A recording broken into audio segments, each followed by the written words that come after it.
Hello, everybody, and welcome. I'm Polly Dawkins, Executive Director of the Davis Phinney Foundation, and we are so glad that you've joined us here today with Dr. Greg Pontone for our webinar for March 2025, our Live Well Today webinar on meeting your mental health needs in Parkinson's. All right, Dr. Pontone, thank you for joining us. So glad to have you here. You and I haven't had a conversation for probably a couple of years here on the webinar.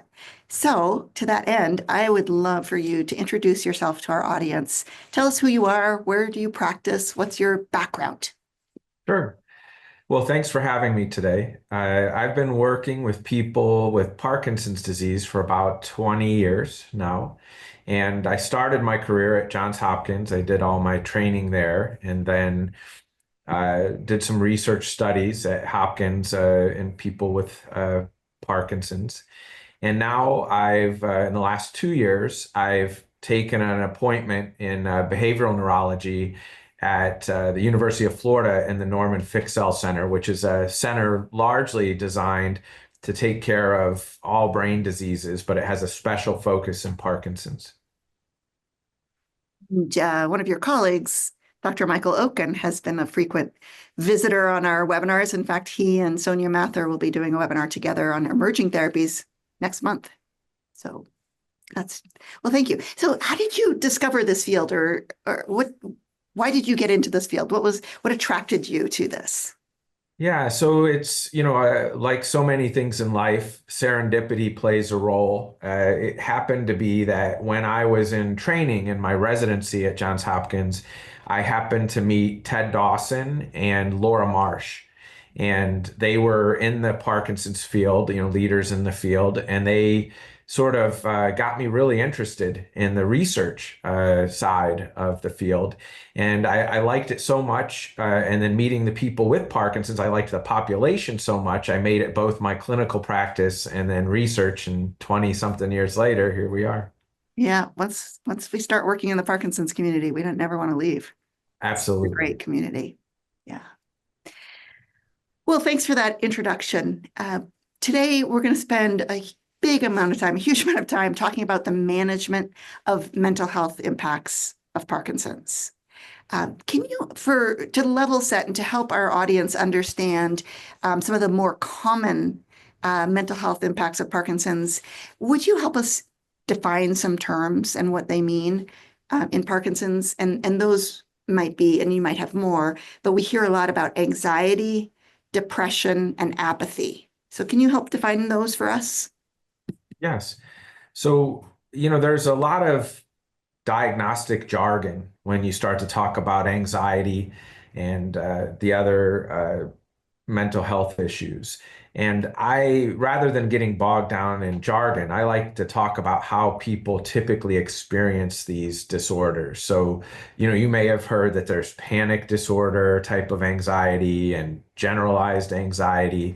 But when I meet with people, I want to know what their day-to-day experience is like. And so I ask them in two ways. I ask them about their mental experience with anxiety and then their physical experience with anxiety. And I think particularly in Parkinson's, it's important because there's many physical manifestations that might be unique in people who are also suffering from Parkinson's. And so the mental part of anxiety can be things like ruminating on something that worries you.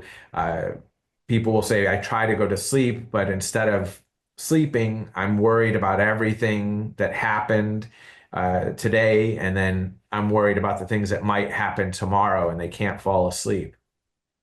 And then physically, people will tell me that they feel tense or on edge, as if they can't relax. They say when they're anxious, they might have more tremor or shake. They'll often have a lot of stomach upset and maybe even bowel changes related to the anxiety. And then in Parkinson's in particular, we often hear that people will say as their medication cycle sort of goes up and down, they're on and off as they take their medications for the movement symptoms, that the anxiety will worsen near the end of the medication cycle. You talk about ruminating. We also hear about punding and Parkinson's. Is that a part of anxiety? And can you describe what punding is? And is that a part of generalized anxiety in Parkinson's? Well, I will say that there are some times when people are restless, as a consequence of anxiety, that they'll wring their hands or pace and do things, and that can look like punding. So it's this semi-purposeful movement, but we actually think they might come from different places. So punding in many people with Parkinson's could be a result of dopamine stimulation, sometimes excessive dopamine stimulation. We also see punding when people are sort of confused. So we see that in delirium a lot, punding. And we'll see it during the middle of the day, during that point when you normally want to take a nap. So you're a little bit loopy anyway. And people are maybe moving objects from one place to another. But yeah, it can look very similar. That sort of restlessness that you see from anxiety and punding can look very similar. Can you give just a brief description of what punding is or what the definition of that is? Yeah, punding is sort of a semi-purposeful activity that's performed repeatedly.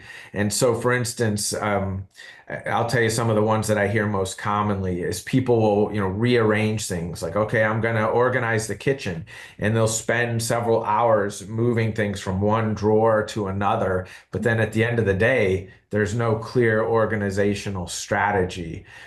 They might take things apart and then maybe be unable to put them back together. That's kind of one of the classic descriptions. And then if it's a little more complex behavior, we actually call it hobbyism. So people will sort of do things that they would usually do as a hobby or interest, but they won't necessarily complete the activity. And like I said, it's almost like mindlessly going through the motions. Thank you. Thanks for that description. So we've talked a little bit about anxiety. Can you help describe depression and apathy? Sure. Depression is one of these situations where, because of its name, we sort of jump to this conclusion that you have to be sad to have depression. And for many people, sadness is a big part of depression. They feel sad or down in the dumps and they can't lift themselves up.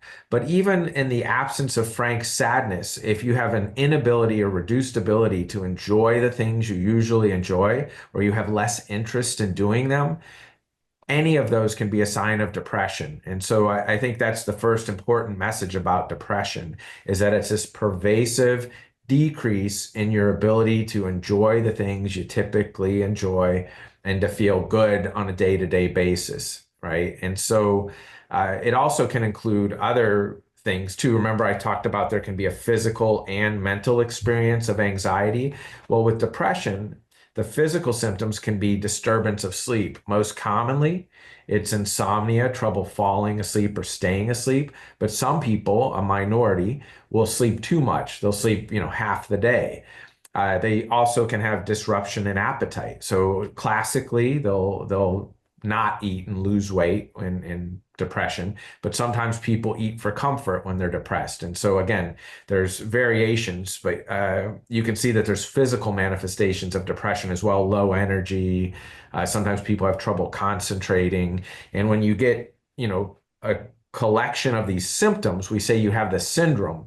And I would say that it's probably the single most impactful condition in Parkinson's in terms of how it can affect your global quality of life. And the good news is, if you have depression, it's absolutely treatable. Before we jump into the treatments and managing some of these symptoms, can you talk a little bit about apathy now? Yeah, so apathy and depression are often confused with one another, and they often co-occur. And the main difference is that in depression, you're usually going to have some negative valence emotions. And by that, we mean things like sadness or inability to engage in the things you usually do. But in apathy, you're not going to feel bad about it. So, the depressed person might feel guilty because they're not doing the things they're supposed to do, in terms of holding up their end of the bargain at home or whatnot. Whereas the apathetic person isn't bothered. They're not bothered that they're not doing it. They're not bothered that they're abdicating their duties at home. They're not interested in doing them. It doesn't necessarily mean that if you ask them to do something, an apathetic person might say, okay, and just go along with it because one thing's as good as the next. So the point about apathy is they're not going to come to the doctor complaining about it, right? It's the people around them, the family members and caregivers who are going to say they're really not doing anything and they don't care.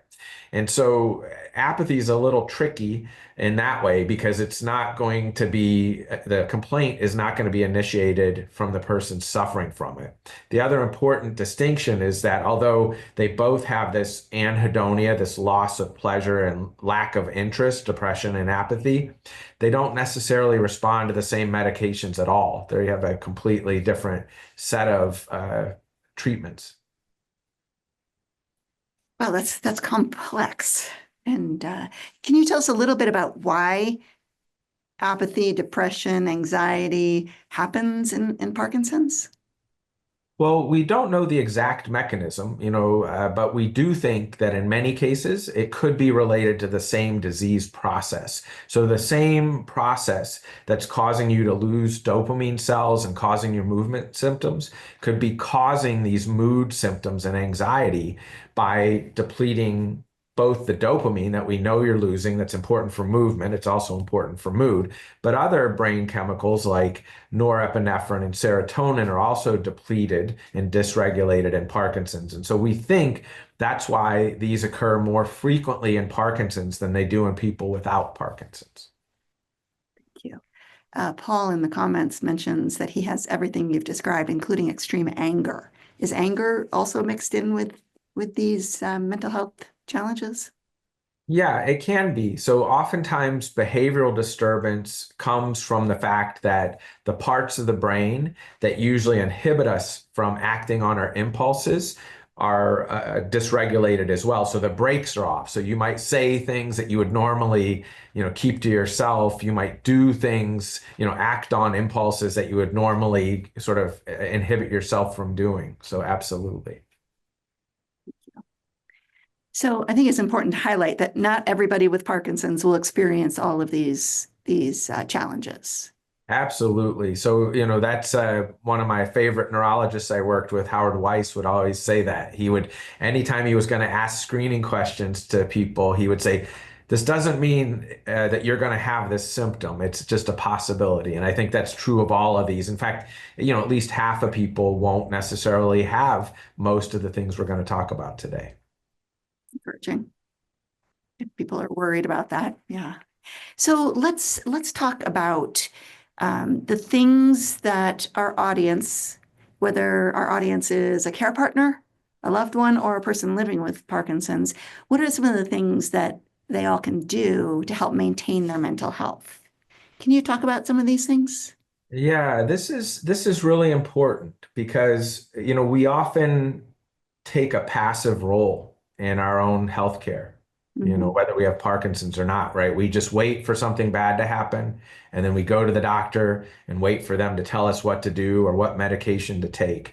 And I think that's a strategy that's not sustainable in the long run. We have to do things proactively to sort of prevent or mitigate worsening of our condition, especially when you have a progressive condition like Parkinson's. And so there's really four main things that I think people should focus on when they have, frankly, as we're aging, and then especially if we have Parkinson's.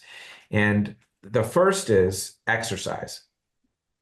And exercise has so many studies, both in people with Parkinson's and in the general population, that show that it helps mood, it helps cognitive function, and it helps physical function. And specifically in Parkinson's, it helps all of the motor symptoms, gait and balance, everything seems to get better with exercise. You're more equipped to sustain a fall with minimal or no injury if you're fit as compared to if you're out of shape. So there's, two things. You're less likely to fall. And then if you do fall, you're more likely to have diminished impact of the fall. Okay. mental benefits of exercise. Now, this is really interesting. So when we think of cognition, we break it up into different types of thought, right? So memory and visual spatial perception abilities and executive function. And, some people say there's 7 to 9 different domains. And when we look at exercise, we can specifically name which types of cognition are helped by exercise. So to me, that tells us that this can be really specific. And so cardiovascular exercise seems to have the broadest benefit. That's anything that gets your heart rate up and your blood pumping. So if you like to swim, walk, run, bike, all of those are amazing, right? Almost anything, like I said, that gets your blood pumping. Even chair exercises can do this. Okay. So this is scalable. That's the other thing about exercise is it's scalable. Anyone can participate. We can find something that you can do regardless of where you are in the stage of the disease. Okay. Now, even things like weightlifting or resistance training we found are important and might have different benefits and not just physical benefits but for cognition. And then all of them, whether it's resistance, flexibility, or cardiovascular, seem to help mood and anxiety. And so exercise is sort of on the top of our pyramid of things that you can do. And the real challenge, honestly, though, is consistency. That's where we have the most trouble. And so I always tell people you need to build a strategy so that you exercise consistently. And this can be done by working with a trainer. So there's accountability because you have to show up for your appointment with the trainer. You can join group exercises, okay? And group exercises give you the accountability too, because if you don't show up, Jim and Joan are going to say, "Where was Larry?" And so there's that added accountability. And there's also another element that's on my pyramid of the things you can do, which is socialization. So group exercise has that additional element. Okay. But how much you do, I always tell people if you're doing nothing, even doing something can help. And actually, my group just published a paper showing that even minimal exercise has cognitive benefits. Okay, so something is better than nothing, and then you build a bridge to where you want to be. But the point is you have to start. Don't wait till tomorrow. This is something you need to start today because it's probably the most impactful thing you can do. So that's exercise. The next thing that's important is diet. And there isn't necessarily currently a Parkinson's prescribed diet. But when you think about it, it's very much a neurological disease that involves the brain. And so we recommend the MIND diet. Okay, that's what our group recommends. The MIND diet is a combination of the Mediterranean diet and the DASH diet, which controls a lot of cardiovascular risk factors that protect the brain, things like keeping your cholesterol under control, your blood pressure under control. It's a diet designed for that. And it combines the two, and they call it the MIND diet. And you can look it up on the internet, and it's really easy to follow, and it's sustainable because it even allows you to have some desserts occasionally. I mean, we have to be realistic, right? We don't want this to be a torture session. You still have to eat foods that you enjoy. It's just you do this in moderation. And so that's the recommendation that we have for diet. The third thing is sleep. And sleep is probably it sounds easy, right? It sounds like the easiest thing to do. All I have to do is lay my head down and I can sleep. It's not like exercise, it's complicated. And diet, what do I eat? What do I not eat? Turns out sleep is tricky because several things are working against you, right? With Parkinson's, it's probably for most people the longest interval they go without medications. So they could get stiff, their symptoms can return. They might have trouble falling asleep or staying asleep. And oh, by the way, I've got to pee 3 times in the middle of the night now. And so there's many things that disrupt sleep. And so I always tell people, don't beat yourself up. Focus on the things that give you the best sleep opportunity. And so to me, the way to think about sleep is sleep opportunity. That's your only job. Okay. Don't worry about how much you get on any individual night.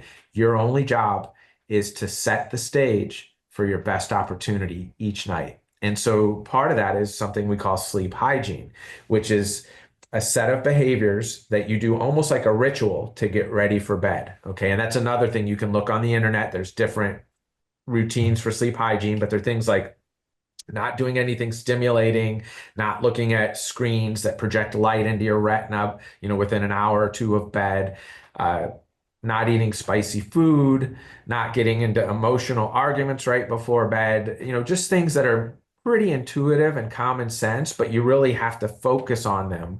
And then, you know, once you get into bed, if you don't fall asleep right away, there's even ways that we say, maybe after 20 minutes you get up and you read a book in a chair. So you get out of bed so that that frustration isn't associated with the bed. It's somewhere else. So literally there are some physical things that you do to cue yourself.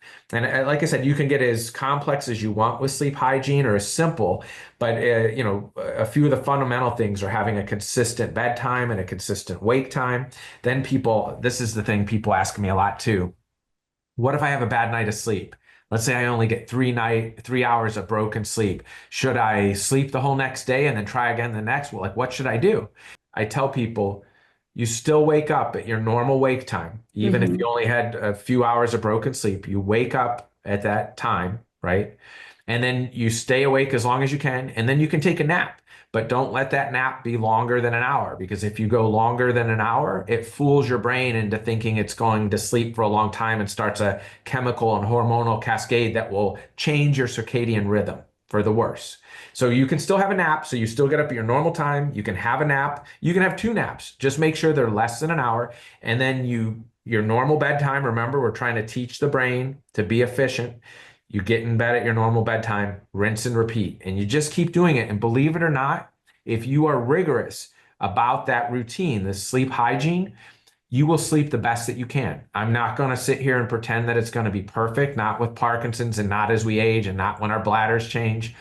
But the truth is, it'll be as good as it can be. And that's why I tell people, don't beat yourself up. Your only job is to set the stage and give yourself that opportunity, that 8 hours sleep opportunity. Okay. Yeah. Greg, one of the things we've heard and talked about is that even with a bad, every night, every day, sunlight exposure in the morning. So to reset your circadian rhythm, 10 minutes of sunlight can help with your sleep the next night. And if you continue adding that into your routine, do you have thoughts on that? Absolutely. So, and again, not to get too complicated, but your circadian rhythm is regulated by internal factors like things that are secreted from the pineal gland. That's the internal regulation. You can't really control those too much, right? You can influence them, but then there's external triggers that regulate your circadian rhythm and help keep it in tune, right? So that you wake at a good time and go to sleep. And one of those is sunlight. And so, believe it or not, part of the spectrum of sunlight goes into the eye, onto the retina, and then connects to a part of the brain called the suprachiasmatic nucleus and helps sort of reinforce the circadian rhythm to keep it on track. And so that's the other reason to be up and at 'em during the daylight, because once you get upside down, now you're not getting the stimulation that helps keep your internal clock, your circadian rhythm healthy. Thanks for that. Okay, so we were talking about the pyramid. So exercise is at the top, then diet Exercise. and sleep. And then the fourth one, and this is one that's really kind of, it's the new kid on the block, but it really shouldn't be. This is something that I think it's a product of the way our society has changed, with technology, but socialization. So this is something people forgot. But when I was growing up, we were taught in school about these experiments with monkeys. And the psychologist's name was Bloby. And I don't know if you guys remember this, but it was pop science. It was all over. Like if you turned on PBS or one of those stations, they would show you these little monkeys and they were just cute, these baby monkeys. And they would say, these baby monkeys have a mama, right? And even maybe a fake mama with like carpet on wire, something they could cuddle with, right? And then these other little monkeys had nothing, but they got the same amount of food. They got comfortable beds. The only difference was these monkeys had a little chance to be social and to cuddle. And guess what? They grew and they thrived, and these ones wasted away, even though they had the same food, the same opportunity to exercise, and the same opportunity to sleep. And we need to learn a lesson from that, right? we just talked about these three things and how important they are, but they seem to all fail if we don't do the fourth thing. Because we used to say, well, and then be social if you can. The problem is it seems like all these other things fail if you don't have the socialization. And we learned that from the Blobie experiments, okay? And so I think we undervalue this. And then we make excuses, and some of them are valid. I'm not going to sit here and pretend that mobility issues and, hey, I don't drive anymore and I don't want to burden others. Those are legitimate, but guess what? You still have to do it. You have to find a way to do it. It's that important. It's as important as all the others. And in fact, these other ones are going to be less impactful if you're not social. Let me give you some hard evidence about this. And this is in Parkinson's and people without Parkinson's. This is all of us. Our brain is wired to need social interaction the same way it's wired to need food and oxygen. It's that important. If we don't get socialization, we're at twice the risk of dementia, all-cause dementia. And with Parkinson's, you're already at higher risk of dementia. So now you're really multiplying your risk. But guess what? You can change this risk just by being social. Okay. And then the other thing is, and this is to kind of break down that mind-body dualism that we're stuck with, right? That somehow the mind is different than the body. Well, they're all connected. That's why physical exercise helps the brain function better. In the same way, if you're not social, you also have an elevated risk of stroke and heart attack. I mean, this is proven. I mean, across hundreds of thousands of people in multiple studies. And so there are physical and mental risks to not being social. Okay. And then it's also something that helps support our mood. So the more robust your social network is, the better supported your mood is. And so I could just go on, but I really don't want people to think this is a soft recommendation. They say, oh yeah, well, we've heard so much about exercise. And yeah, I know it's important to eat right and sleep. Oh yeah, I feel terrible if I don't sleep. And they forget that this is maybe one of the most nourishing things we do all day. We take it for granted because we go from working to retirement. And we kind of take for granted that there's socialization when we're working. And then unless you have a plan to stay social when you retire, a lot of us have a diminished social life. Yeah, and it becomes normalized. That isolation and loneliness becomes normalized over time as you lose your connections and it starts to become what your life looks like. Have you heard any great strategies that patients of yours use to get over whether they're living alone or the mobility issues? Any tips that you've got for staying social? Yeah, absolutely. So the first thing that I always suggest, because it's a 2-for-1, right? I'm half German, so I'm all about efficiency, right? And so the first thing that I always say is group exercise, right? Because then you're getting the exercise and you're getting the socialization, okay? Mm-hmm.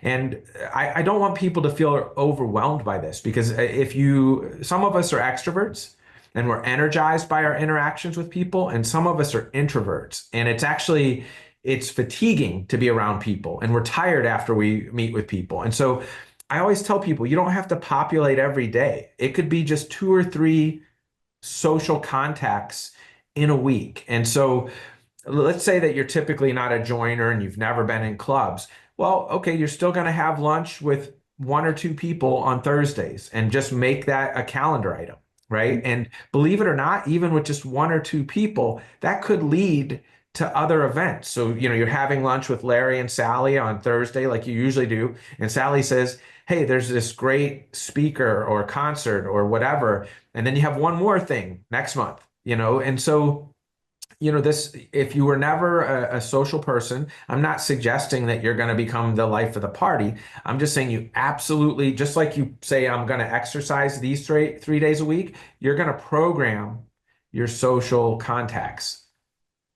Do you think that, as I mentioned, that isolation have become normalized slowly over time, that you're maybe suggesting that re-socializing can sort of happen over time? It doesn't have to happen overnight. It's the little bit and adding more and more.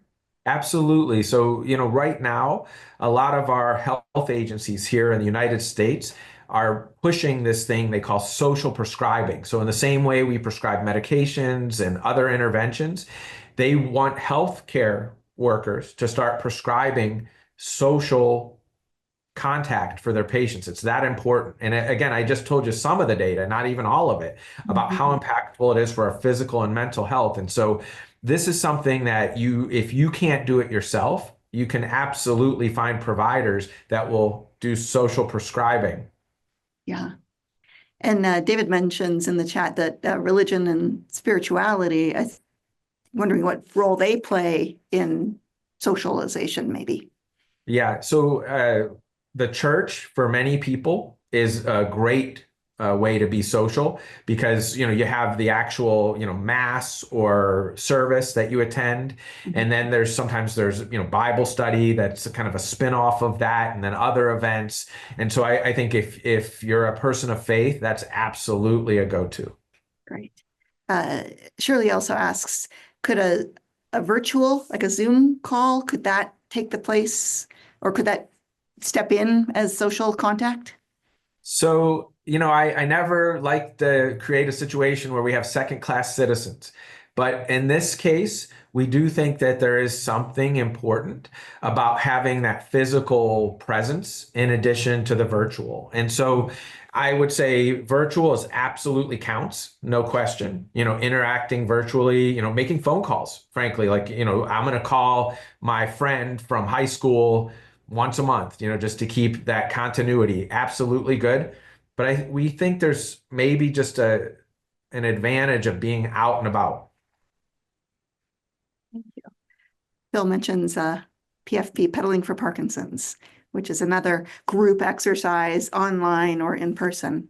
We're big fans of that at the Davis Phinney Foundation. 2 for 1. 2 for 1, exactly. Super. Okay, so we've talked about the pyramid. Could we go back to something you mentioned at the beginning, which was about treatments and medication? So obviously the wellness part of staying active and engaged. But tell us a little bit about treatments for maybe for depression, anxiety, apathy, things that people might consider. Yeah. So, the first thing I want to say about treatment, especially with medication, is there's a psychological bias usually against medication for many people, right? So when you're exercising, you feel good about it usually, right? Even if you procrastinate, because it's promoting health. It's a positive thing. People give you support, right? Hey, they kind of applaud it. They say, hey, I wish I was as motivated as you.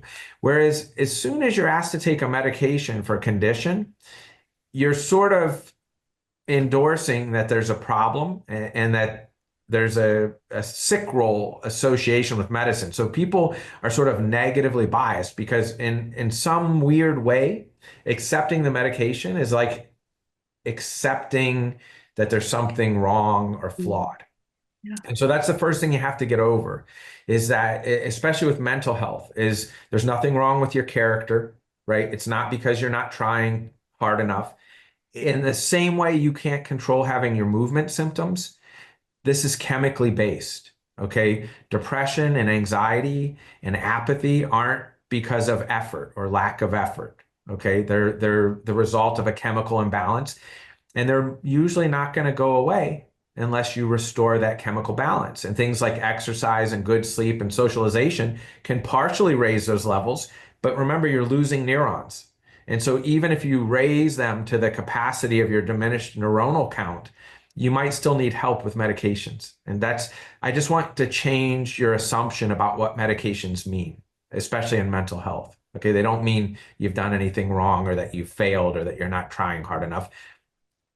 You need the extra help. And so when I think about medications for depression, right now, especially, there's a lot of political back and forth about what they mean and whether we're doing too much of it. I can tell you this, if you have any of the conditions we talked about today, you absolutely need these medications, okay? One of the things that we know is that depression can have almost twice the impact on quality of life as even the movement symptoms if it's not treated in Parkinson's. And so antidepressants are a class of medications. There's many different types that work in different ways. And so one of the most important messages I tell people, when you take a medication, if it doesn't work or you don't tolerate it, you're actually in the majority. About 60% of the time, we have to try one or more before we find the one that works best with your body and chemistry. Okay. The important point is you have to hang in there. The other important thing about antidepressant medications is they take a while to work. So we're used to things working, right away or very quickly. And you take antibiotics in 3 days, right? Most antibiotics start to make noticeable difference in your infection. Whereas antidepressants can take 4 to 8 weeks to start working. And studies show that they might not even do their best work for as long as 6 months. And so, that takes a lot of faith. You better trust the person who's giving this to you, because you have to get up to the right dose and then be on that dose for a long enough period of time to change your mood. Okay. And if you think about it, really, your movement symptoms took sometimes years of finding the right dose before you were moving the best you could.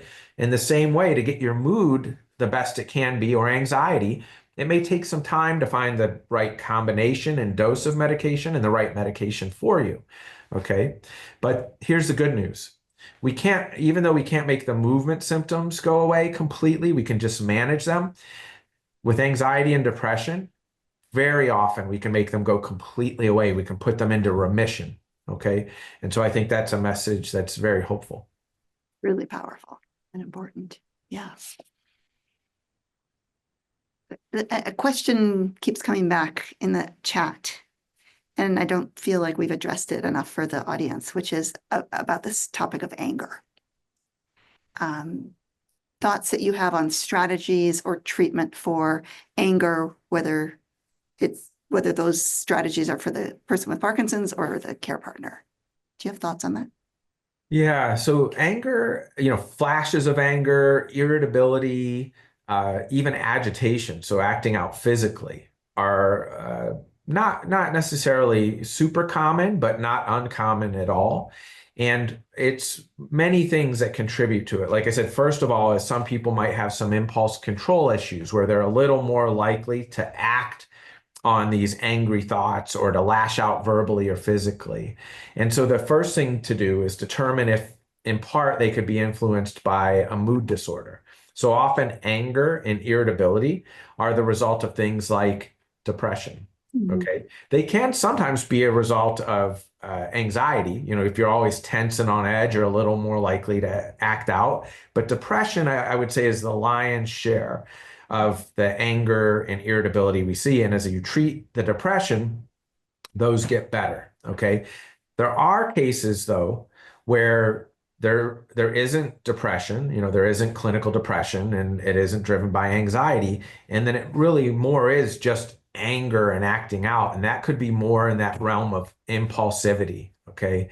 And when that's the case, then we sort of have a different range of treatments. Sometimes that might be modifying when we give certain medications. If we notice that, let's say, for instance, that the anger happens when dyskinesias are present, it could be an indicator of, being a little bit over medicated with the dopamine medications, or if you're on a dopamine agonist, we've seen it in those cases. But the bottom line is I would say if we were looking at this just statistically, depression seems to be one of the biggest drivers of anger and irritability. So if you're having that problem, that's the first place to start, is an evaluation of mood.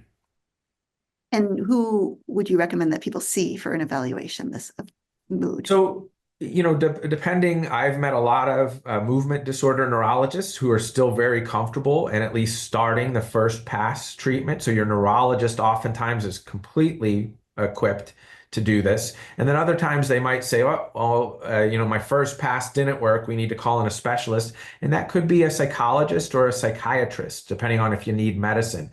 Sometimes anger can be about existential things, about the frustration of having the disease when you had other plans. Okay. But usually it's, something that is chemically driven, especially if you were always an angry person and you threw things when you were in arguments, guess what? That might just be who you are, and then definitely see a therapist. But if this is new and you were just, I mean, I hear, this is the other thing I think is an important message, is so many times people get blamed for the changes the disease brings, and people judge their character rather than blame the disease. And so the one message I would say today is if you have a loved one who is always, their character was always one way and they're always sweet and mild, and now all of a sudden they're different, don't blame them. Look for causes that might be related to the disease. So I think that's another important message. Really important message, yeah.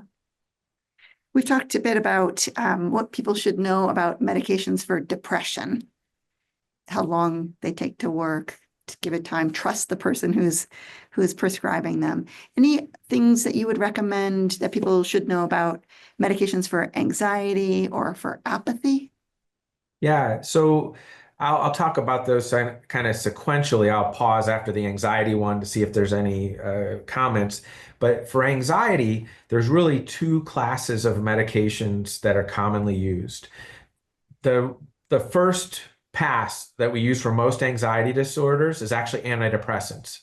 They're probably the safest thing to use for anxiety, and they can help.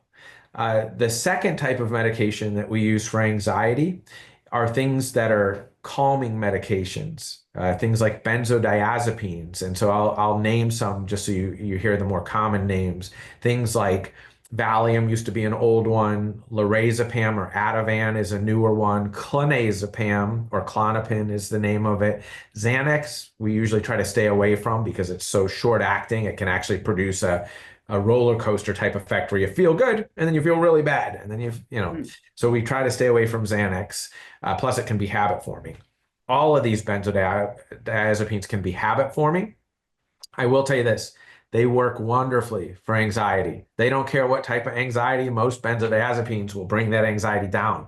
So for a short-term treatment or for episodic anxiety, they still have a role, but because they're habit forming and they can increase the risk of falls and confusion, especially in Parkinson's, we have to be really careful with them. Now, that said, I don't think there's a week where I don't use them for someone because they're so effective, and used in moderation, they can be reasonable. Okay.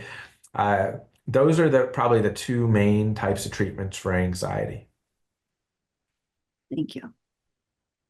Somebody asks in the comments, is this conversation going to be on YouTube? And yes, again, we will record it and put it out for folks. Let's switch and talk about treatments for apathy.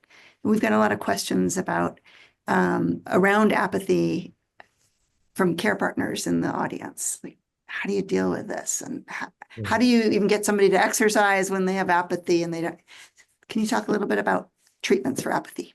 Yeah, so apathy as a construct, we're still trying to figure out exactly what it is. I think there's still some debate in the scientific literature about what it exactly is because it overlaps so much with depression, right? There's this lower interest, lack of motivation, but not necessarily any negative feelings. And so you might think because there's apathy and decreased interest, well, maybe we can treat it with antidepressants. Well, it turns out that not just in Parkinson's, but in general, apathy doesn't tend to respond to antidepressants. And so if you mistake one for the other, you might strike out because the apathy is not going to respond. Now, there have been a few studies of apathy specifically in Parkinson's, and this is really interesting because it might talk about what the brain mechanism is for apathy. There's two things that sometimes help apathy in Parkinson's. One of them is dopamine agonists, specifically after people have had deep brain stimulation or a reduction in their dopamine medications, because that would suggest that apathy is driven by the imbalance of dopamine. And that by using dopamine, specifically dopamine agonists, that it restores the initiative and interest in people who are apathetic. Okay. We do know that dopamine is the main reward chemical in the brain. And so maybe by upping that, it rewards and helps sustain interest in things, right? Now, that's one. And then the other, believe it or not, is linked to cognition. So we think sometimes apathy, that failure or inability to initiate things efficiently, is actually a consequence of cognitive decline. And there's some evidence that the cognitive enhancing medications we use, the things called cholinesterase inhibitors like donepezil and rivastigmine can actually help apathy as well. And so, as you can tell, these aren't antidepressants, they're dopamine agonists and they're cognitive medications. Those are probably the two best evidence things for apathy and Parkinson's right now. And those are medications. So your other question was, what can a caregiver do? And it turns out that in most cases of apathy, whether these medications are helpful or not, the most effective things for apathy are actually things that the caregiver or family or support system can do. And that's two things: building structure into the day-to-day life and routine. Because you can imagine if you lack initiative, you don't start things or seek out activities by yourself, but it doesn't mean that you won't participate. And so what I've noticed over the 20 years that I've been in practice is that if we populate the week with activities, and then eventually if you actually do these activities, they become a routine, it utilizes a different part of the brain that doesn't depend on self-initiative.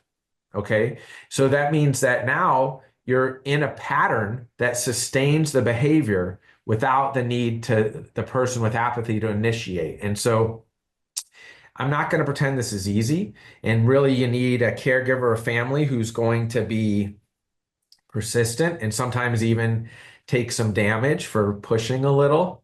And so, again, start slow. Say, look, you're doing nothing. So you're going to have group exercise on Tuesday and Thursday mornings, and you literally schedule it. And then you drive them out there. And then, let that sort of take hold. And if we look at habit formation, and this is really important because, I study the brain, and it turns out there's different ways we learn things, and then there's different ways we sustain the things we learn. And habit is probably one of the most powerful ways. And the good news is, you don't have to think too hard about habit. You just have to go through the motions and eventually it latches on. Okay. And so there's a couple of good books. I'll just say the names. I have no interest in these, so I'm not conflicted. One is by Charles Duhigg. It's called The Power of Habit. And the other is by James Clear. It's called Atomic Habits.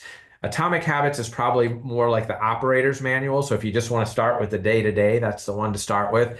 Charles Duhigg, The Power Habits, more about the theory. But anyway, the point is, you just have to drag them out there for a couple of months. We think about 60 days for most people is the sweet spot to sort of cement a habit, and then add the next one. And so you can see this is going to be labor intensive for the family member or caregiver that's working with the patient, but it works. I mean, we've done this for years. And once you sort of set up this routine, they say, well, I don't even remember when I started it, but man, I do feel better. And then, year over year, those habits go on. I mean, we've had people who are, have a 10-year habit that's increasing their quality of life. And the apathy now, is it still there? Yeah, because they don't initiate anything on their own. But if you ask them, are you doing things? Absolutely, they're involved. And that might give a caregiver or care partner respite time when their person is off doing things and involved, and the hard work day off. That's probably one of the biggest ways that apathy burdens the system, is that every hour that they're not active is an hour of additional caregiving and burden. And so, like you said, it feeds the whole system by setting up this routine. And if somebody doesn't have a caregiver or a care partner, any thoughts on how a person could reach out? And Absolutely. So, we talked about this idea of social prescribing. So this is also an element of social prescribing, plugging people who are otherwise isolated into activities. This can also be done within the community. So churches and that type of organization, other social organizations can help populate a person's schedule or calendar, and then support groups. And, support groups, sometimes people tell me, I don't want to be in a support group because I see people who are worse off than me, and that makes me afraid of what might happen. And, you hear it all different ways, or like, I'm doing really well and, blah, blah, blah. But the truth is, support groups on balance are probably provide a lot more good and connection than the other way. Yeah. We didn't mention medicines for sleep or anything people should think about with sleep aids.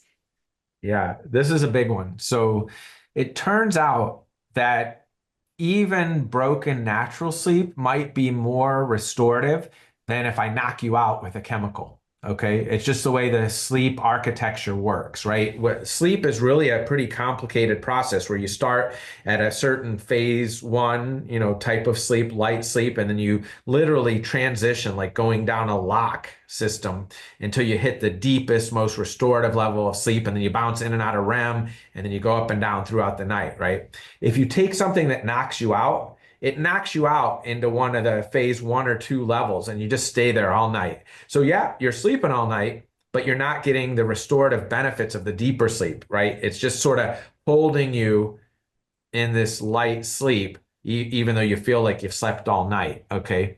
So I'm not saying don't use sleep aids, but if you can use one like melatonin, it turns out that melatonin really more just greases the wheels and facilitates that sleep architecture process, right? And people say, well, I've tried it and it doesn't work for me. Well, look, even if it only improved your sleep by 20%, that might be better than the prescription ones that I might use to knock you out that get you 8 hours of phase two sleep instead of phase four sleep. Okay. And I can't exactly quantify, like, it's 2 hours of phase four that you get naturally, and maybe a total of 5 better than the 8 you got if I knocked you out. But most people tell me anecdotally, yeah. And so melatonin is what we start with, to give you the short answer. And we'll go up to higher doses than you typically see in the drugstore. We'll go, we'll start at the low levels, 3 milligrams, 5 milligrams. We'll go to 10. Some people even go to 20. And the trick with melatonin is take it an hour or two before you want to be asleep, okay? Because it's not going to knock you out. Like I said, it's just going to grease the wheels. The things that we have that knock you out are some of those benzodiazepines that I mentioned. So lorazepam, clonazepam work wonderfully. They're also good for REM sleep behavior disorder, acting out your dreams. But again, they sort of knock you out artificially. We do use them all the time, and for some people, they're absolutely necessary. Then there's another class of medication. They're actually repurposed antidepressants. Trazodone is one that we use very commonly. It's very safe. It's not habit forming. And then another one we use is Remeron or mirtazapine, which is also an antidepressant when used in low doses, helps people fall asleep. And I would say that those antidepressants might be a little bit like the melatonin in that they don't necessarily just knock you out. They still allow you to transition to those deeper levels. But those more powerful ones, the benzodiazepines, the trazodone, and mirtazapine, they all slightly increase your risk of falls. Important to note. Yeah. This might be too big a question for the remaining few minutes, but people wonder, what about intoxicants like alcohol or cannabis in regards to mental health and sleep? So well, first of all, alcohol is one of those things that if you drink, it will help you fall asleep, but it also keeps you in those lighter levels of sleep, right? And you're more likely to experience middle waking with alcohol. That's been proven multiple times from many, many different studies. So alcohol is not a good sleep aid, period, because it's not going to let you transition to those deeper levels of sleep, and B, it's going to keep you at those lighter phases of sleep that aren't as restorative. I think the jury's out on things like CBD and the medical marijuana preparations. There just isn't enough research for me to say anything definitive. I know many people are very hopeful that they may play a role, and I can tell you anecdotally that I've had many patients who've tried them, and I've had differing experiences. I've had some people say best sleep I've ever had, and other people say I hallucinated. So I would just say err on the side of caution. If you're going to try them, make sure your care team is aware and make sure you have somebody around that first couple nights you try it. Boy, that's such an important point. I'd like to reemphasize. Let your care team know. Your healthcare providers need to know what you're doing. Yeah, absolutely. And hopefully they're open-minded, because the jury's out. Right. In our last couple of minutes, Greg, I would like to know, we've got so many questions. We could do another hour with you, and we probably should. But what are you excited about? What are you hopeful about in this field that give people some hope for the future of what's being worked on? Yeah, I can tell you this is probably, if you were to point at one stage of my career and say, when were you the most excited? I would say it's right now. And the reason is the holy grail that we always talked about in all our conferences was disease modifying therapies. And we're right there now. So in neurodegenerative brain diseases like Alzheimer's and Parkinson's, Alzheimer's now has a treatment that clears amyloid, one of the misfolded proteins, out of the brain. There's work, and I've worked with several companies now. These are in studies right now, drugs that stop alpha-synuclein from misfolding into Lewy bodies, slows down the formation of Lewy bodies, which is one of the drivers of Parkinson's. And so these are things that we will probably all live to see, impacting lives with Parkinson's. And so we've never had anything that's moved the needle like this before, and we're right there now. I mean, it's happening. That is exciting. Thank you. As we wrap up today, Dr. Pontone, there's a comment in the questions or in the comment area that you should hear. Mari writes, Dr. Pontone, I have watched many webinars, and this is by far the best one I've watched. Thank you so much for your expertise, clarity, directness, and incredible empathy. And I think the audience is agreeing with that. Thank you, everybody, for being here. Thank you, Dr. Pontone, for your expertise and your wisdom. We'd love to have you back. And for those of you in the audience, we will have a transcript. We will have a summary of this conversation. We will have the recording, the links that were shared, and we will be able to answer some more of your questions. Thank you all for being here. Be well, and we'll be back next month.